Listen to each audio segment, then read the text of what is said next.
Possibly the most tuned version of the SR20 engine was fitted to Dean's own car, the Pulsar GTI-R. But his run of success ended on SS15 when the engine made a loud noise and burst. Developed in 1990, Nissan produced the GTI-R to compete in selected rounds of the 91 and 92 World Rally Championships. It finished third in its debut event and won the 92 Group N World Championship.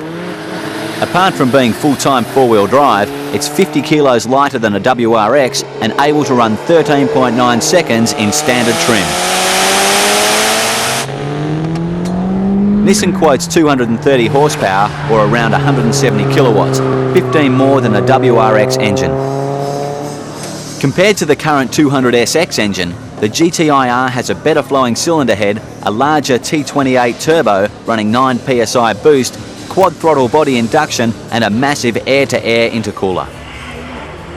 At the 1997 Nationals, after a shaky start, it placed second outright in the Go to Woe.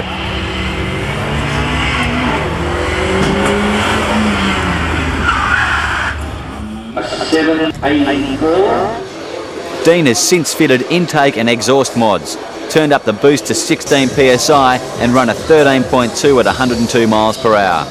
So with four very similar engines, we put them all on the drag strip together. Four-wheel drive can be a distinct advantage. The initial jump of four-wheel traction gets it about 2 car lengths off the line. Dean scored a 14 flat at 103 miles per hour. The 1600 next, BMW third. You may be wondering what happened to the Bluebird. All the synchros in the gearbox just went to pieces. I could hear it, I couldn't get into gears, just all crunching, so just had to stop and roll it back in. We considered another drag with the 3 cars remaining, but noticed the BMW parked next to the track with John in a familiar position. I broke another ECV.